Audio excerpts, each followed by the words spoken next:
নমস্কার বন্ধুরা, welcome to my channel SB explorer. তো বন্ধুরা, আজকে প্রথমেই যেটা জানাবো, তোমরা এতক্ষণে সকলেই জেনে গেছো খুবই বড় একটা দুঃসংবাদ, যেটা হচ্ছে পর্তুগিজ তারকা দিয়েগো জোটা তিনি কিন্তু আর নেই আমাদের মধ্যে। তিনি পরলোকে যাত্রা করেছেন একটা কার অ্যাক্সিডেন্টে, তিনি আর নেই। তো খুবই খারাপ লাগছে খবরটা শুনে। যাই হোক, আরআইপি দিয়েই কিন্তু আজকের ভিডিওটা শুরু করছি। তো বন্ধুরা, তোমরা সকলেই জানতে আজকে কিন্তু কলকাতা লিগের ম্যাচে মোহনবাগান মাঠে নেমেছিল এবং তাদের প্রতিপক্ষ ছিল কালীঘাট। তো সেই ম্যাচটা কিন্তু মোহনবাগান 4-0 গোলে জয়লাভ করলো, মানে বিশাল বড় একটা ব্যবধানে কিন্তু জয়লাভ করলো।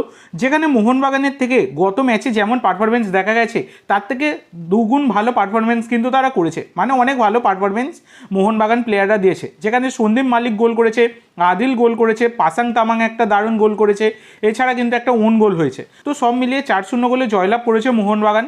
কিন্তু মোহনবাগানের গোলকিপার একটা দুর্দান্ত গোল সেভ করেছে ঠিকই, কিন্তু গোলকিপারের আউটিংটা খুব একটা ভালো নয়।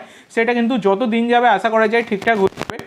ডিফেন্সেও একটু প্রবলেম হচ্ছিল, অনেক সময় কেটে যাচ্ছিল, কিন্তু নো ডাউট আগের ম্যাচের থেকে অনেক ভালো খেলেছে মোহনবাগান। এবং তোমাদেরকে আমি লাইভ লিঙ্ক শেয়ারও করেছিলাম, তোমরা কিন্তু পেয়েওছো, এবং তার মাধ্যমে আশা করি তোমরা সকলেই ম্যাচ দেখতে পেরেছো। তো এর পরবর্তীতেও মোহনবাগানের যখনই ম্যাচ থাকবে আমি কিন্তু লাইভ লিঙ্ক শেয়ার করে দেবো। তো সেই কারণে অবশ্যই সকলে একটা করে সাবস্ক্রাইব করে রাখতে ভুলো না।